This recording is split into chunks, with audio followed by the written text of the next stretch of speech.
शायद है दूसरी तीसरी बार हो। आजकल भड़ोत जिला उसे कहते हैं। नर्मदा वहाँ उत्तर से दक्षिण को बहती है।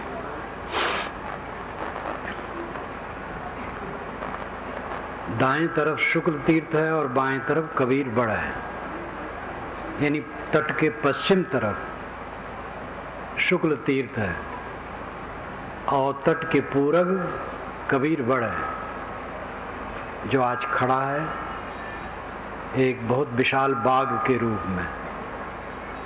600 वर्ष पुराना है वो।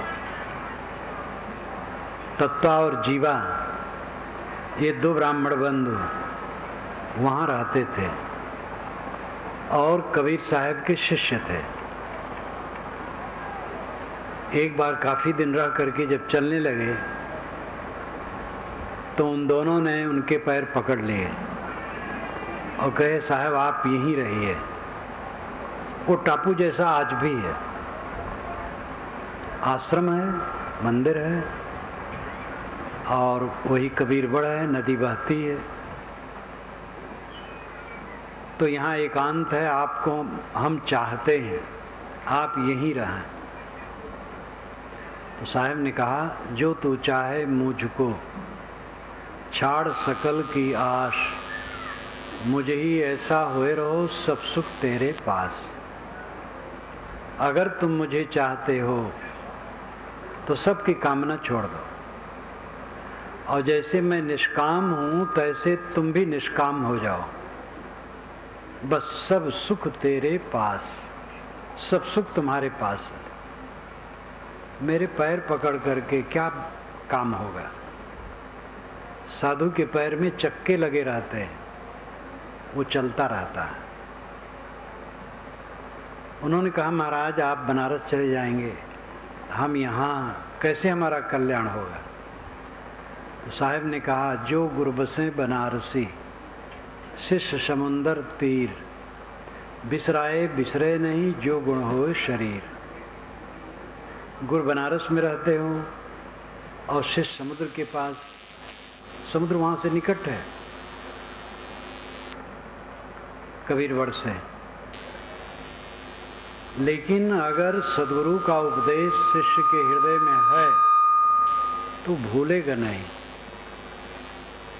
इसलिए देश की दूरी उसमें व्यवधान नहीं कर सकती है।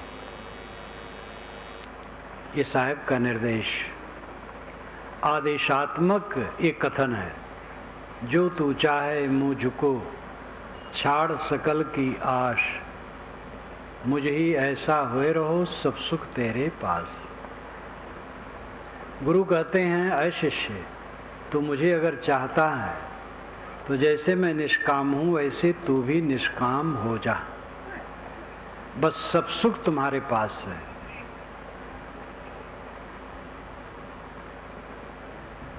जीवन का परम सुख आत्म संयम में है,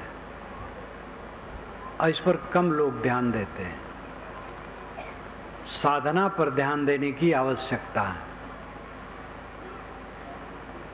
जितने लोग यहाँ बैठे हैं सब ध्यान दें। साधु को तो और करना चाहिए, गृहस्थ को भी करना चाहिए, स्त्री पुरुष सबको। 24 घंटे में निर्धारित कर लो कि इतना समय हम अकेले में बैठेंगे, ज्ञान के ग्रंथ पढ़ेंगे, चिंतन करेंगे और ध्यान करेंगे। ये 3 बात।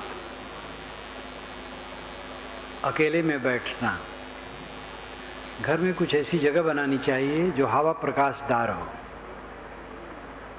और शांत क्षेत्र हो, वहाँ बैठ जाए।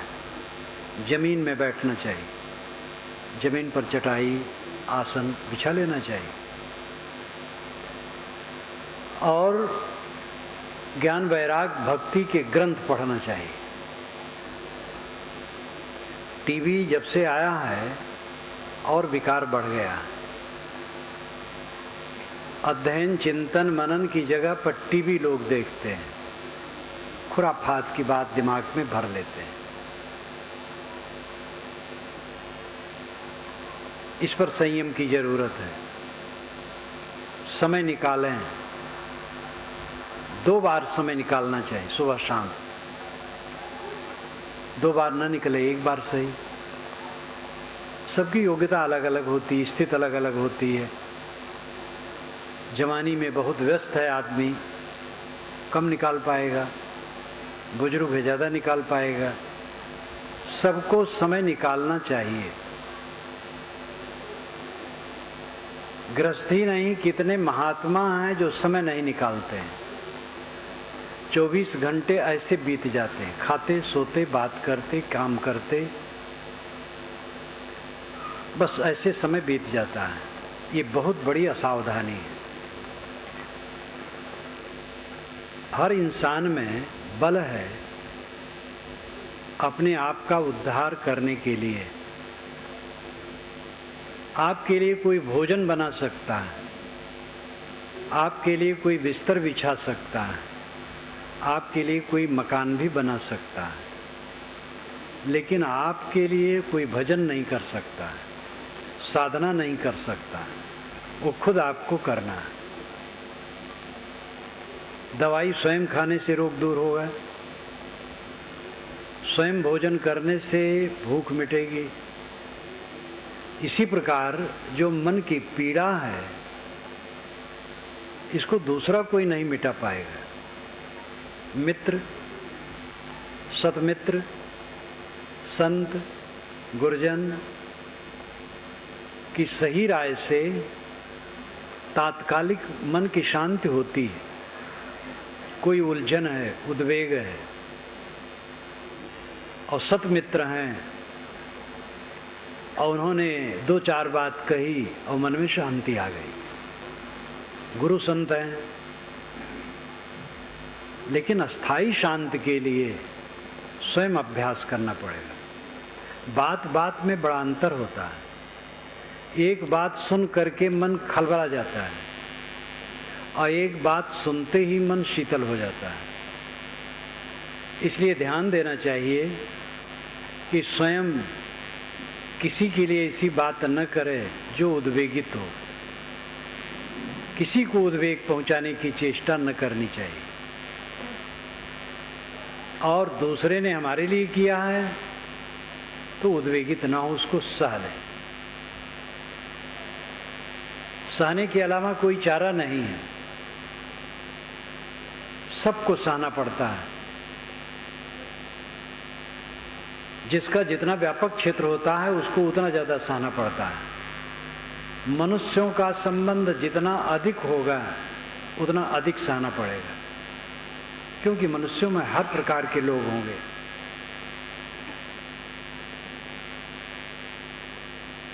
स्वयं सह लेना और दूसरे को सहाने की चेष्टा न करना,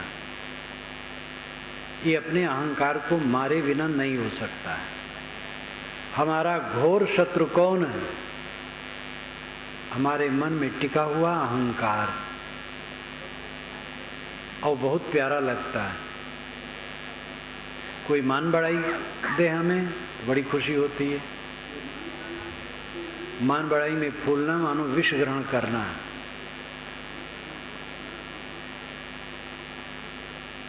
तो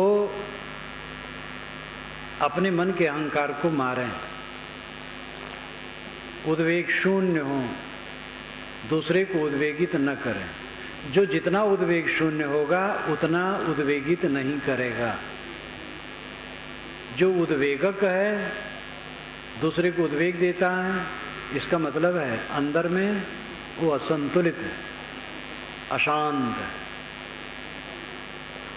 दुखी आदमी दुख देता है, सुखी आदमी सुख देता है। पैसा वाला ही किसी को पैसा दे सकता है, विद्वान किसी को विद्या दे सकता है, ज्ञानी किसी को ज्ञान दे सकता है, दुखी किसी को दुख देता है और सुखी सुख देता है। अगर हम दूसरे को दुख देते हैं तो स्वयं दुख से खाली नहीं,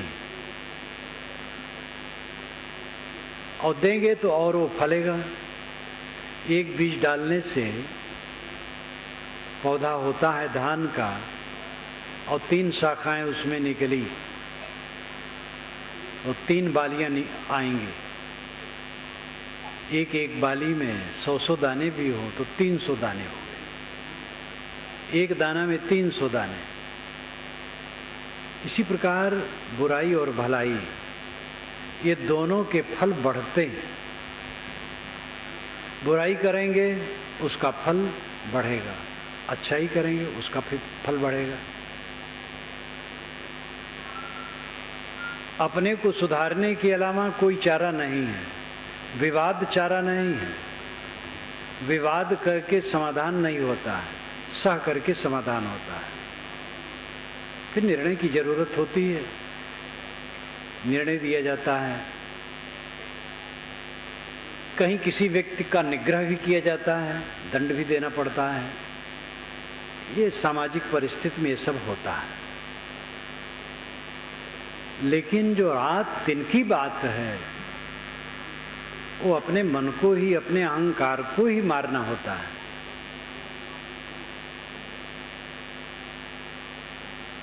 न्याय नीति की बात जो होती है वो कभी कभी होती है। कभी कभी आपको किसी को दंडित करने की जरूरत पड़ सकती है। रात दिन आप दूसरे को दंड देंगे। पत्नी ने गुस्से में कुछ कह दिया, न तो आप उसके लिए पंचायत बैठाएंगे और न तो उसको दंड देंगे। दंड देंगे तो कब तक चलेगा? इसलिए दंड का विधान, न्याय का विधान, ये समय समय से होता है। रात दिन की साधना में सहना सबसे बड़ा तरीका है। सह लेना, दूसरे को सहाने की चेष्टा न करना, अपनी बात किसी पर न लादना, दूसरे की उचित बात मान लेना, अपना अधिकार दूसरे पर न जमाना, अपने कर्तव्य का पालन करना। जब हम दूसरे को अपने अधिकार करने में अपने अधिकार करने की चेष्टा करते हैं, तब हम उसी के अधिकार में हो जाते हैं। जो लोगों पर अधिकार करना चाहेगा वो स्वयं दूसरे के अधिकार में हो जाएगा। जो किसी को अपने अधिकार में नहीं करना चाहेगा, उसके अधिकार में पूरी दुनिया है। इच्छा ही जब मिट जाती है तो सब पर वो सम्राट हो गया। ये साधना का विषय है। आप कह सकते हैं संत के लिए है। संत के लिए नहीं है, जो दुख न चाहे उसके लिए। गृहस्थ लोग दुख नहीं चाहते हैं तो उनको भी करना है। संत भक्त की तो 2 श्रेणियां हैं। वैसे संत शब्द का अर्थ है सत्य में स्थित है। सत शब्द से संत बनता है। संत शब्द सत्य में जो स्थित है वो संत है, चाहे किसी कपड़े में हो। कपड़े के रूप में भी एक मर्यादा है। हम लोगों के अलग वेश हैं, आश्रम अलग है, साधु आश्रम। लेकिन ये तो मानव की बनाई श्रेणी है। इसका अपना उपयोग है। दुख किसी को प्रिय नहीं। गृहस्थ भी जब दुख नहीं चाहते हैं तो क्या दूसरा रास्ता होगा जिससे दुख न हो? यही रास्ता है। सह लेना, गम खाना, क्षमा कर देना, शील से रहना, समता से रहना। घर में 4 लोग हैं, सबका स्वभाव अलग है, रुचियां अलग हैं, गुण कर्म अलग हैं। बिना सहे किसी का जीवन सुख से नहीं बीत सकता है। साधना के विषय में कह रहा था, साधना में मन देना चाहिए। अनादिकाल का बिगड़ायल मन है, इसमें तमाम विकार भरे हैं। इस जीवन में भी जब से होश में आए तब से इसमें विकार भरते रहे। उन विकारों का जखीरा पूरा मन में इकट्ठा है, वो आदमी को बैठने नहीं देता है। जो तू जो जानो जो जानो जग जीवना, जो जानो सो जीव, पानी पचावो अपना, पानी मागिनत पी। अगर जीव को जानते हो और जीवन जीना जानते हो तो जो पानी पिए हो उसको पचा लो और नया पानी न पियो। ये लाक्षणिक कथन है। जीव शुद्ध तत्व है, मौलिक तत्व है। उसी के विशेषण में आत्मा, राम, ब्रह्म अनेक शब्दों का प्रयोग होता है। मूल जीव शब्द है। अगर अपने स्वरूप को समझते हो, अपने आत्मा को समझते हो और जगत में जीने का ढंग समझते हो तो जो पानी पिए हो पचा लो, नया पानी न पियो। ये पानी है वासना, अहंता, ममता।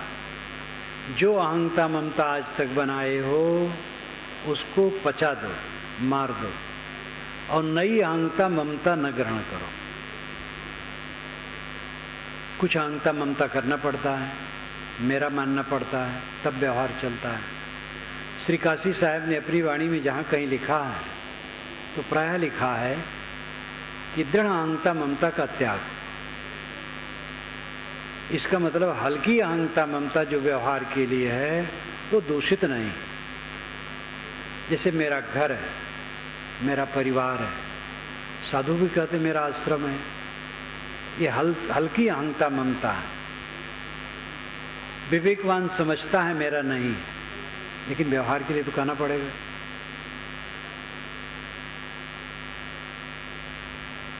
दृढ़ करके अपना नहीं मानता है। सांप अगर अपने बिस्तर पर आ गया है, वहां से हटेंगे नहीं या उसको किसी तरफ फेंकेंगे नहीं तो मंगल नहीं। हमारी अहंता ममता सांप है जो हमें रात दिन काट के विषाक्त करता है। इसका त्याग किए बिना किसी को शांति नहीं मिल सकती। ये सब सूझ नहीं हो सकती है जब तक अकेले में न बैठे, स्वाध्याय न करे, चिंतन न करे और ध्यान न करे। सेवा के बाद ये तीन खास हैं। हर आदमी को सेवा परायण होना चाहिए। अपनी शक्ति और योग्यता के अनुसार जहाँ रहे सेवा परायण हो। सेवा से चित्त शुद्ध होता है। इसके आगे जो बात है वो तीन है: स्वाध्याय, चिंतन और ध्यान।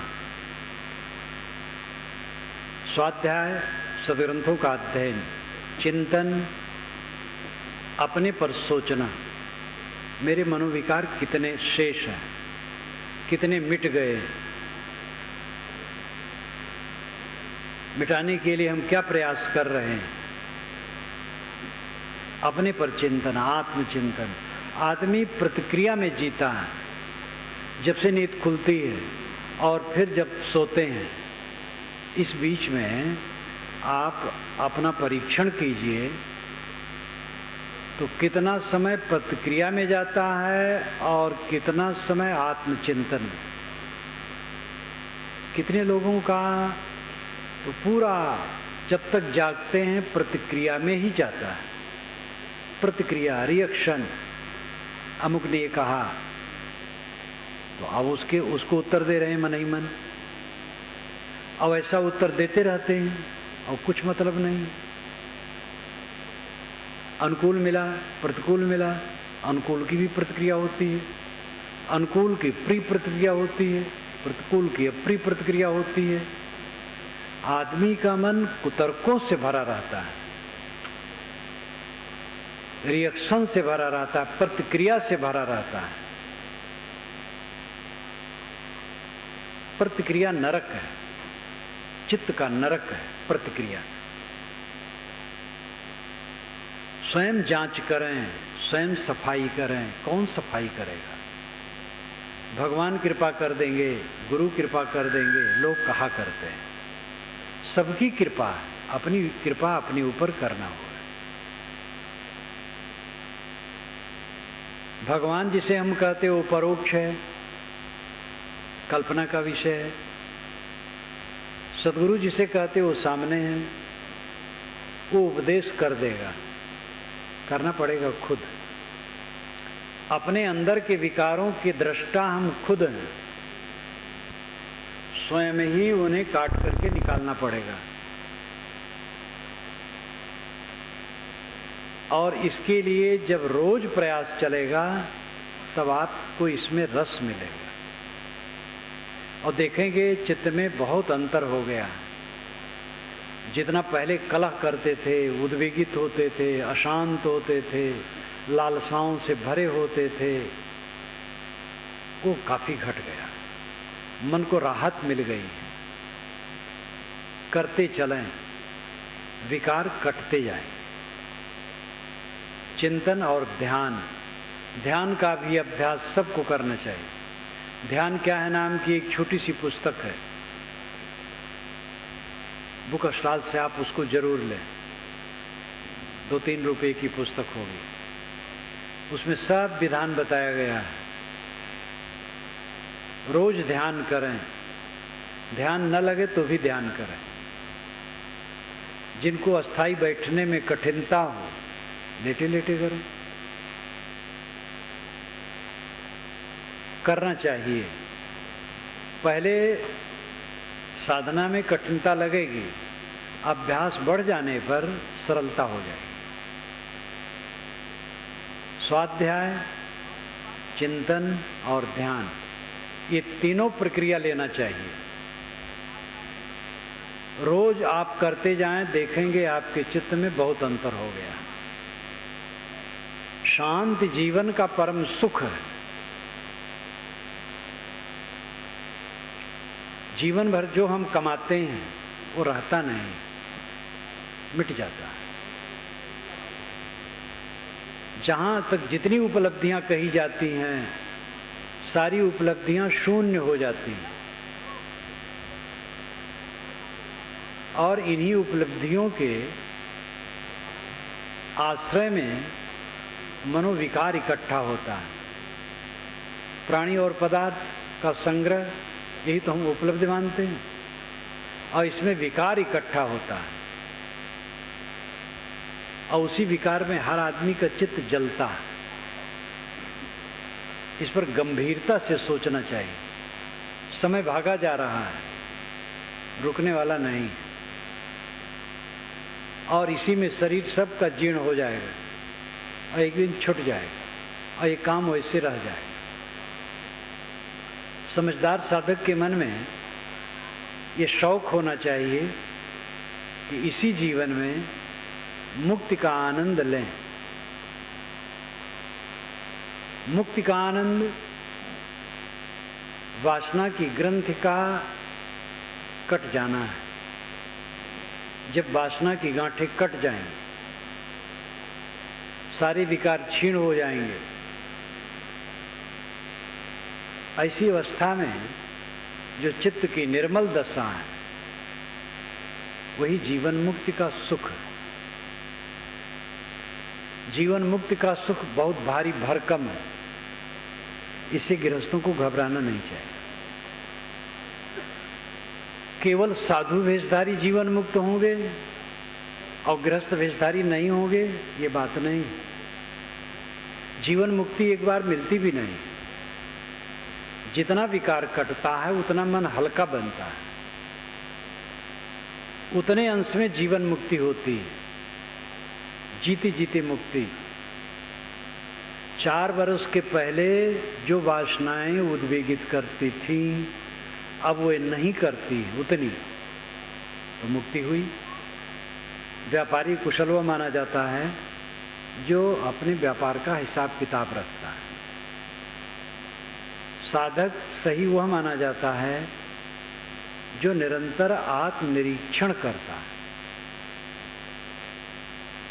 4 वर्ष के पूर्व जो उद्वेग था अब नहीं है, 2 वर्ष के पहले था वो नहीं है, गत वर्ष में था वो नहीं है, 6 महीने के पहले जो मन में भ्रांति थी वो नहीं है, तो समझ लो कि अध्यात्म की तरफ बढ़ रहा है। अब अगर वैसे विकार हैं कोई उन्नति नहीं, अगर विकार बढ़ रहे हैं तो पतन है। विकार निरंतर घटने चाहिए। भवसागर कहाँ है? ये मन का विकार भवसागर है। इच्छा करि भवसागर, जामे बोहित राम आधार। कहीं कबीर हरि शरण गहु, गोखुर बच विस्तार। इच्छा करि भवसागर, इच्छा करके भवसागर बनाया जाता है। विषय वासना की जितनी इच्छाएं हैं यही भवसागर बनाती है। जामे बोहित राम आधार। साहब कहते इस भवसागर से पार होने के लिए राम का आधार बोहित, बोहित नाम जहाज है, राम ही जहाज है। कहीं कबीर हरि शरण गहु, गोखुर बच विस्तार। साहब कहते हरि की शरण लो तो गऊ का बछड़ा का जो खुर है कहीं गीली जमीन में पड़ जाए, थोड़ा सा गड्ढा होता है, उसको लागने में क्या कठिनता है। संसार सागर इसी प्रकार वो लाग जाएगा। जो मन के विकारों को काटेगा, राम जहाज पर बैठेगा और हरि की शरण लेगा। ये राम क्या है, हरि क्या है? ये सगुण उपासकों के शब्द हैं।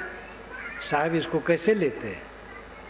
साहब उदार थे, वे किसी के शब्द से परहेज नहीं करते हैं। सभी शब्दों को लेते हैं और खंडन भी करते हैं, मंडन भी करते हैं। हरि ठग ठगट ठगौरी लाई। हरि ठग है, जो ठग रहा है ठगौरी ला करके। ये कौन सा हरि है? मन की भ्रांत से यहाँ अर्थ है। हमारी ऐसी हरि की कल्पना है जो मन की भ्रांति है, तो हम ठगा गए। लेकिन बाएं दहिने तजु विकारा, निजके हरिपद गहिया। बाएं दहिने सब विकार छोड़ दिया, निज स्वरूप हरि है और उसकी स्थिति को पा गया, फिर कल्याण हो गया। हरि बिनु भरम विगुरचन गंदा, हरि हीरा जन जौहरी। साहब ने हरि शब्द का प्रयोग बहुत किया। वेदों में हरि का अर्थ होता है अश्व, आत्मा परमात्मा नहीं। हरि का अर्थ होता है अश्व, घोड़ा। वो अश्व है सूरज की किरणें। वाल्मीकि रामायण में हरि का अर्थ होता है वानर। हरि का अर्थ आत्मा परमात्मा परक, ये ईसा के लगभग बना है। ईसा के बाद इसका ज्यादा विकास हुआ है। राम शब्द का प्रयोग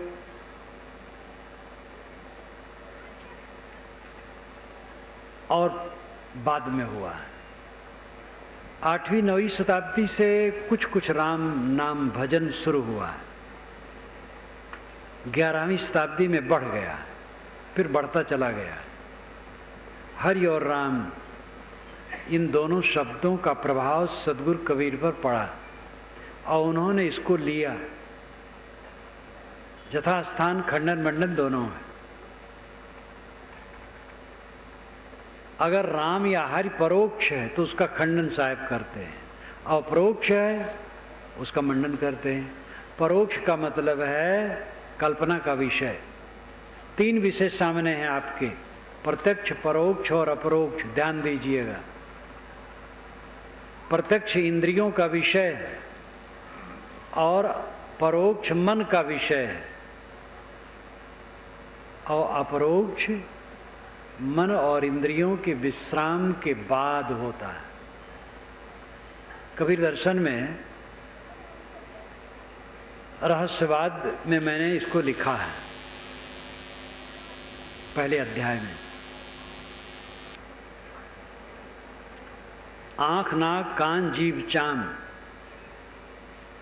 से जो कुछ जाना जाता है यह प्रत्यक्ष है।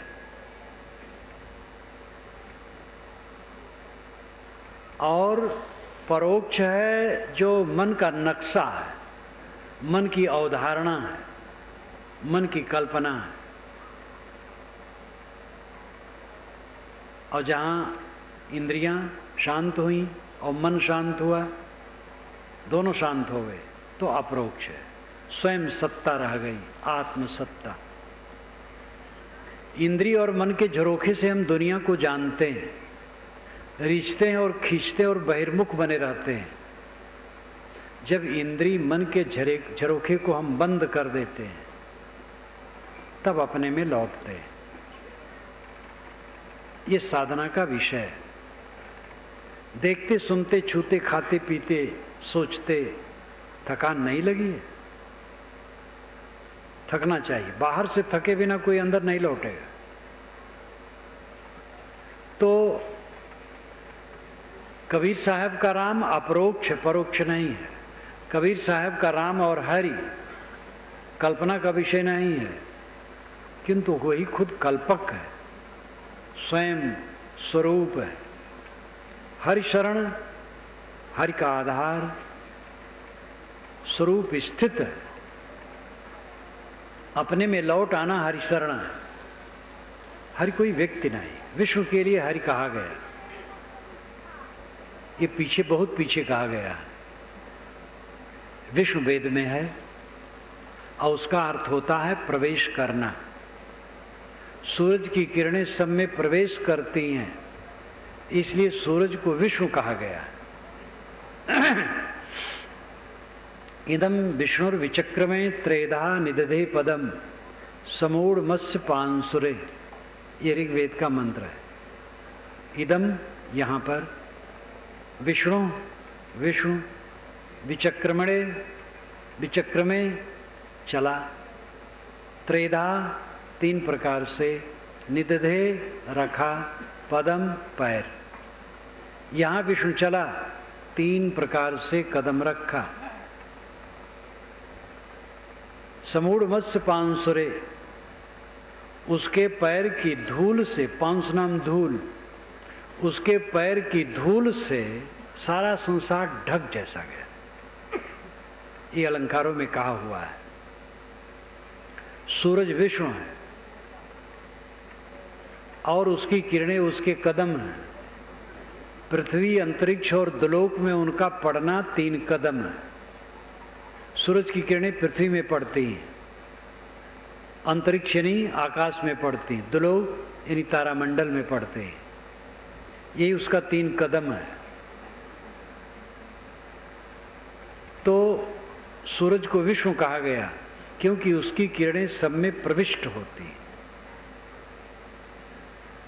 आगे चल करके विष्णु एक आकार बनाया गया, चतुर्भुज, उसको विष्णु कहा गया। इस सगुण उपासना के लिए है।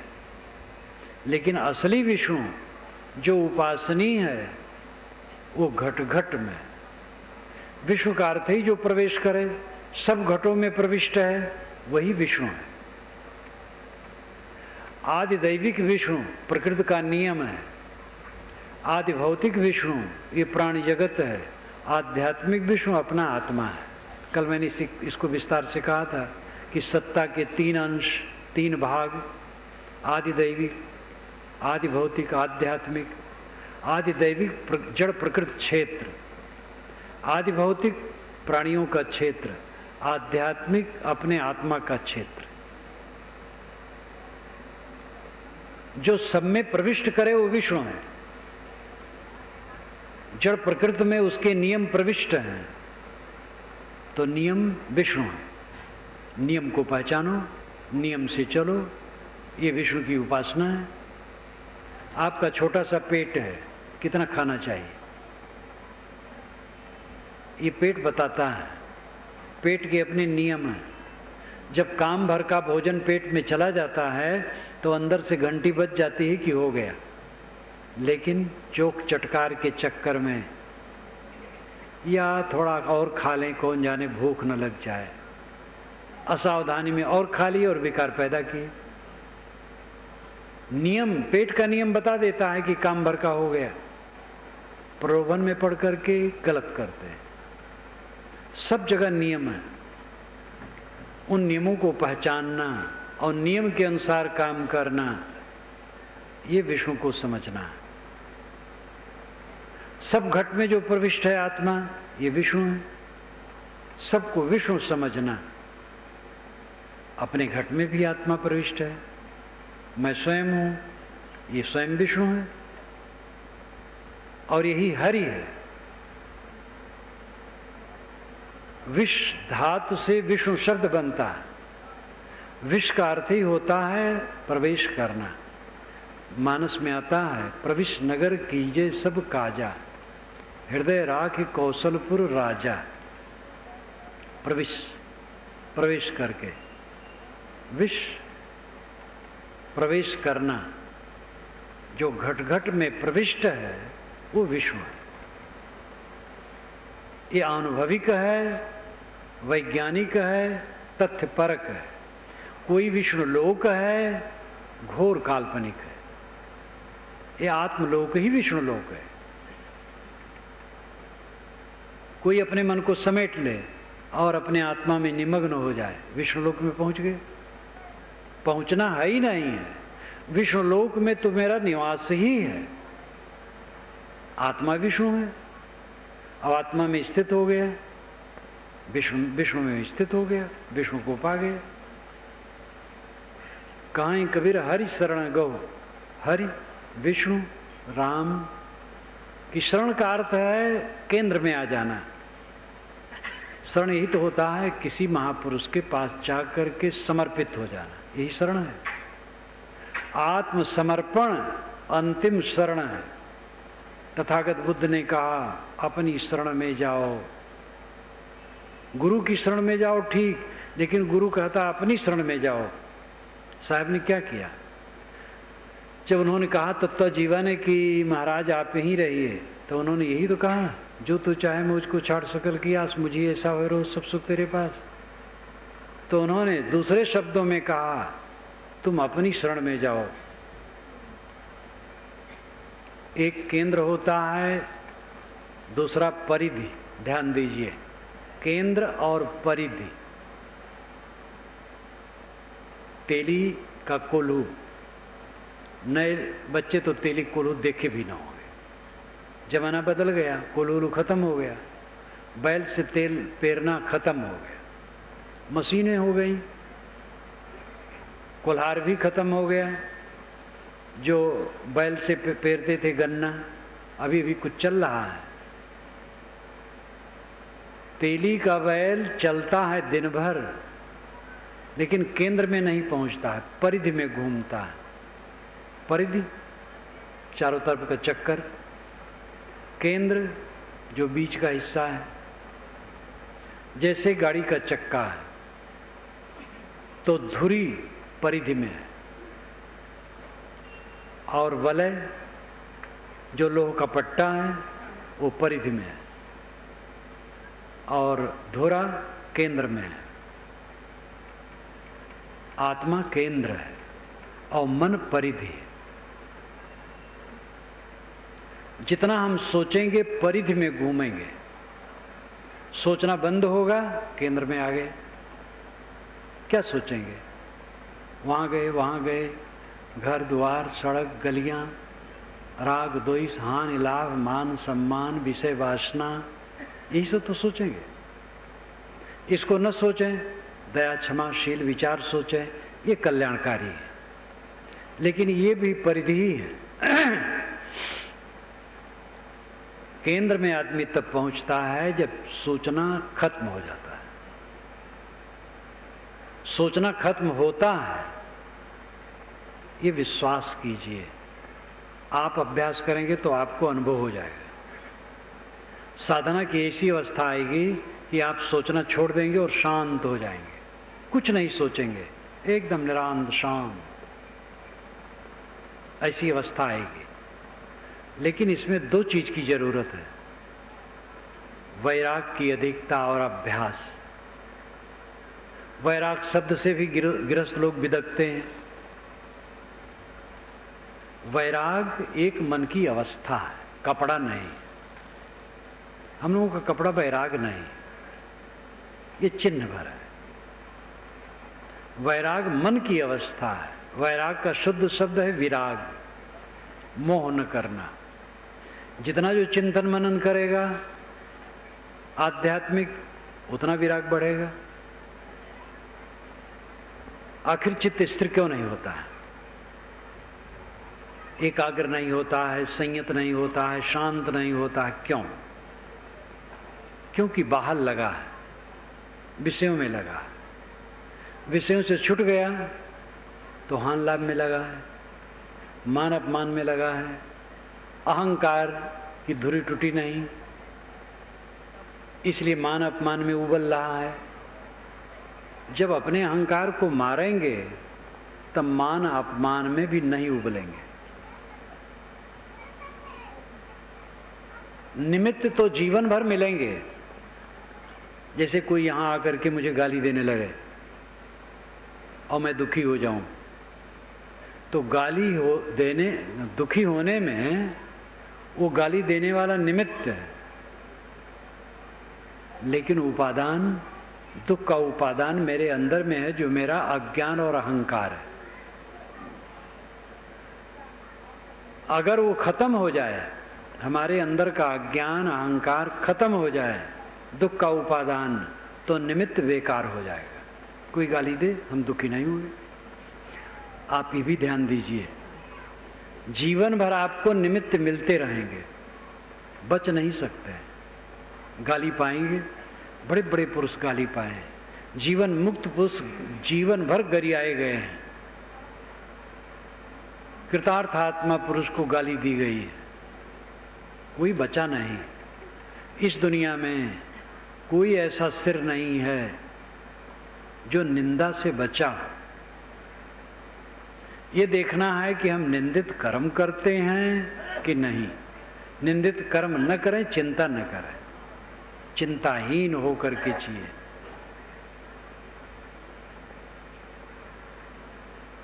दुख का उपादान, उपादान का मतलब है जिससे वस्तु पैदा हो। जैसे भात, भात का उपादान चावल है, भंडारी रसोईया निमित्त है। घड़ा का उपादान मिट्टी है और कुम्हार निमित्त है। हमारे दुख का उपादान हमारा अज्ञान और अहंकार है, और निमित्त तो मिलते रहेंगे। निमित्त की चिंता न करो। अगर अंदर से अज्ञान और अहंकार मिट गया तो निमित्त कुछ नहीं कर पाएगा। आखिर जो मन को जीत लिए उन्हीं को तो बेड़ा पार हुआ। कबीर साहब कभी क्षोभित हुए, कभी क्षोभित नहीं हुए। 52 कसनियां उनके ऊपर बताई गई हैं, वो अतिशयोक्तियों से भरी है, लेकिन उसके मूल में यह है कि उनको कष्ट दिया गया, लेकिन अपने विरोधी के प्रति भी वो क्षुब्ध नहीं हुए। तथागत बुद्ध, महावीर स्वामी कोई क्षुब्ध नहीं हुए।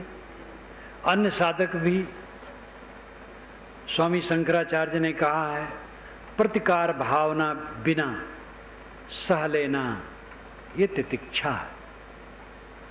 प्रतिकार भावना, बदला लेने की भावना न होना। संत ईसा को तकलीफ दी गई, अंत में हत्या भी कर दी गई। अपने हत्यारे के लिए उन्होंने कहा, जब क्रॉस पर लटके थे, कि प्रभु ये नहीं जानते हैं कि हम क्या करते हैं। इतने दयालु पुरुष, इनको क्षमा करना। कोई साधक होगा दुनिया के किसी क्षेत्र में, सबकी दशा एक है। इसीलिए साहब ने कहा, समझे की गति एक है, जिन समझा सब ठौर। कहें कबीर ये बीच के बल कहीं और की और। निमित्त सबको मिलते हैं। गोस्वामी तुलसीदास जी ने तो सबकी दुष्टों की भी वंदना कर डाली है। ब्राह्मणों को तो बहुत पुचकारा है, लेकिन काशी में ब्राह्मण खार खाए बैठे थे उनके लिए, और उनको रत्ती भर नहीं मानना चाहते थे। कैसा संसार है। जिस महापुरुष ने ब्राह्मणों की फिजूल प्रशंसा की है, पूजी विप्र शील गुणहीना, ये फिजूल प्रशंसा है, बल्कि खतरनाक है। लेकिन उसी महापुरुष को ब्राह्मणों ने सताया काशी में। कोई साधक है, साधना का लक्षण ही है प्रतिकार भावना से रहित होना, हाँ कुसंग से बचना। ये नहीं कि बेवकूफ बना रहे और कुसंग का सेवन करे। जहाँ उद्वेग पैदा हो, जहाँ अशांति पैदा हो, कुसंग रहे, तो विवेकवान उससे बचा के चलेगा, हट के चलेगा, लेकिन उसके लिए मन में दुर्भाव नहीं रखेगा। तो केंद्र आत्मा है, मन परिधि है। आप अपनी परीक्षा कीजिए, कितने समय परिधि में जीते हैं, कितने समय केंद्र में। कितने लोग तो केंद्र समझते ही नहीं, जो समझ गए हैं वो कितने लोग उसमें जीते हैं। परिधि ही में लोग घूमते रहते हैं, स्मरण स्मृतियां ख्यालात डूबे रहते हैं उसी में। साधना करते करते ऐसा समय आता है जब साधक की परिधि समाप्त हो जाती है और केंद्र में आ जाता है। सोचना बंद हुआ, केंद्र में आ गए, कहीं आना जाना थोड़े है। चित्त बाहर रम रहा था, परिधि में घूम रहे थे, चित्त शांत हो गया, केंद्र में आ गए। चित्त शांत होते ही केवल दशा, अद्वैत दशा, निर्वाण दशा, स्वरूप स्थित होती है। ये सब के अर्थ एक है। केवल रह जाना, अकेला, अद्वैत हो जाना, अकेला रह जाना, निर्वाण हो जाना, वासनाओं का बुझ जाना, स्वरूप स्थित सहज समाधि, सब एक बात है। मन की एकाग्रता साधना चाहिए। साधते साधते ऐसा क्षण आएगा कि चित्त शून्य हो जाएगा, शांत हो जाएगा। 1 मिनट अगर चित्त शून्य हो तो उस समय का जो सुख होगा वो अद्भुत होगा। आप 50 वर्ष में पहुंच गए हैं, अगर 1 मिनट चित्त बिल्कुल शांत हो गया तो 50 वर्ष में वही 1 मिनट आपका जीवन है, और बाकी ऐसे गया। ये शौक होना चाहिए। साधना करें, स्वाध्याय करें, चिंतन करें, अकेले में बैठें, मन के विकारों को काटें, मन की शांति प्राप्त करने का प्रयास करें। वृत्ति और आत्मा का मिलन। सद्गुरु ने रूपक बहुत बढ़िया दिया है। कहा सुनी की है नहीं, देखा देखी बात, दुल्हा दुल्हन मिल गए फीकी परी बारात। साहब कहते स्वरूप स्थित की बात है, आत्म शांत की बात है, कहा सुनी की नहीं। कहा सुना जाता है विचार बनाने के लिए, प्रेरित करने के लिए और प्रेरणा पाने के लिए। कहा जाता है दूसरा प्रेरित हो, सुना जाता हमें प्रेरणा मिले। तो प्रेरणा पाने के लिए, प्रेरणा देने के लिए कहना सुनना होता है।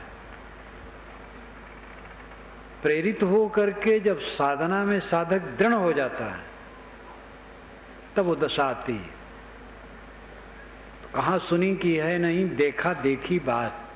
देखा देखी आमने सामने, दुल्हा दुल्हन मिल गई फीकी परी बारात। बारात गई, दूल्हा गया। दूल्हा तो अपने को सजाता ही है, दूसरे लोग उसको सजाते हैं। बाराती लोग भी जितना बन सकता है सज के जाते। बारात में अगर जाना होता है और अपने पास कपड़ा योग्य न हो तो मित्रों से ले लिया जाता है। जितना बन सकता सब बाराती सज के जाते हैं, लेकिन सबका सजना बेकार हो जाता है। दूल्हा गया माड़ों में, मंडप में, दुल्हन से मिल गया, दूल्हा दुल्हन मिल गए और बराती बेवकूफ होके लौट आए, कुछ नहीं पाए। सजे तो खूब बराती, लेकिन बेवकूफ होके लौट आए। फीकी परी बारात। यहां अर्थ दुल्हा है आत्मा, दुल्हन है वृत्ति, मनोवृत्ति, और बारात है तत्व प्रकृति, ये बाह्य जगत प्रपंच। जब साधना में सन्नद्ध हुए और चित्त स्थिर हुआ तो वृत्ति का आत्मा में लय हो गया। लय होने का मतलब यही है, वृत्ति शून्य हो गई, आत्मा शेष है। तो दूल्हा दुल्हन मिल गए, बारात फीकी हो गई, तत्व प्रकृति फीकी हो गई, जगत प्रपंच फीका हो गया, चित्त सबसे अनासक्त हो गया। बहुत सरल काम है, कठिन इसलिए लगता है कि करते नहीं। थोड़ा दिन करें, देखो कितनी उन्नति हो जाएगी। लगन से, लगन का अर्थ है जिसमें हमारी लगन हो, वो काम जब तक पूरा ना हो तब तक हम चैन से ना रहें, ये लगन का लक्षण है। जिसके लिए लगन है वो काम पूरा भी नहीं हो रहा है और हम आराम से रह रहे हैं, तो कहाँ लगन है? बाहर की चीज में तो परतंत्रता है। किसी को लगन हम प्रधानमंत्री बन जाए, सब तो प्रधानमंत्री नहीं बनेंगे। किसी को लगन हो कि सोने का मकान बन जाए, तो सोने का मकान कहाँ बन जाएगा? दुनिया की जो संभव बातें हैं उनमें भी लगन होने से मात्र से नहीं हो जाता है। जैसे आप करोड़पति हो जाए, ये संभव है, लेकिन सब करोड़पति कहाँ होंगे? नहीं होंगे। लेकिन जो आत्मस्थित है, आत्म शांति है, सदैव आनंदित होकर के जीना, ये अपने हाथ में। ये तो अपने विकारों को दूर करना है, मनोविकारों को दूर करना, और कुछ नहीं करना है। अपने अहंकार ममकार को मारे, मनोविकारों को मारे, सदैव आनंद कंद है। मनुष्य का लक्ष्य वह है जो अपने आप पर निर्भर है और देश काल की दूरी जिसमें नहीं है। इस पर जरा ध्यान दीजिए। जो दूसरे देश में मिले और दूसरे काल में मिले वो अपने जीवन का लक्ष्य नहीं। इसी काल में और इसी देश में वह है। स्वयं आत्मदेश है, स्वरूप देश है, आत्मदेश है, और इसी काल में वो प्राप्त है। बस अहंकार छोड़ दे, मोह छोड़ दे, आसक्ति छोड़ दे, समझें, छोड़ना शुरू करें। छोड़ते छोड़ते छूटेगा। बहुत दिन का कोड़ है, रगड़ते रगड़ते साफ होगा, लेकिन पक्का है साफ होगा, पूरा साफ होगा। सबकी एकमात्र यही अभिलाषा है कि हम सदैव ऐसे सुख में जिए जिसमें दुख नाम की चीज न हो। और ऐसा सुख कहाँ है? दुनिया का सुख तो केवल धोखा है, केवल धोखा है।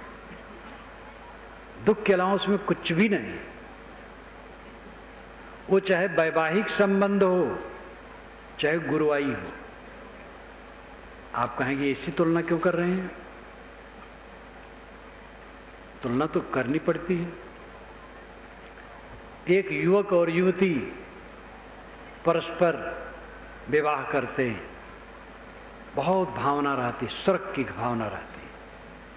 कुछ ही दिन में नरक लगने लगता है, स्वर्ग और उड़ जाता है, और बुढ़ापा तक पहुंचते पहुंचते तो भाएं भाएं भाएं भाएं, बस और कुछ नहीं। गुरुवाई के चक्कर में जो ताव बावले हैं, गुरुवाई से शांति मिलती है।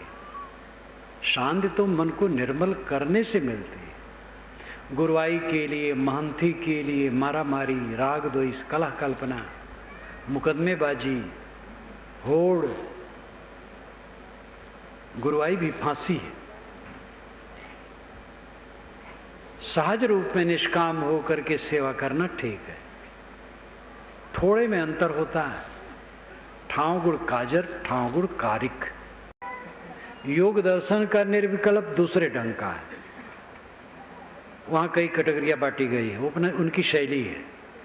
लेकिन पारक सिद्धांत का निर्विकल्प, वेदांत का निर्विकल्प एक है। संकल्प शून्य हो जाना पारखी और वेदांती दोनों एक ढंग से कहते हैं।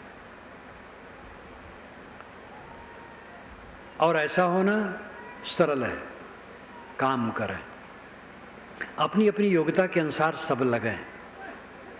स्त्री पुरुष गृहस्थ विरक्त सब प्रतिदिन समय निकालें, अकेले में बैठें, स्वाध्याय करें, आत्मचिंतन करें, ध्यान करें, लेखा जोखा रोज रखें, मन के विकार कितने घटे। साधना जितनी बढ़ती जाएगी पर निंदा खत्म होती जाएगी, दूसरे की बुराई देखना बंद होता जाएगा, अपनी बुराई रात दिन देखने में फुर्सत नहीं मिलेगी। साधक विनम्र होगा, नम्र हो जाएगा एकदम चारों तरफ से। जो जिसकी साधना जितनी ऊंची बढ़ती जाती है चारों तरफ से उतना वो नम्र होता जाता है।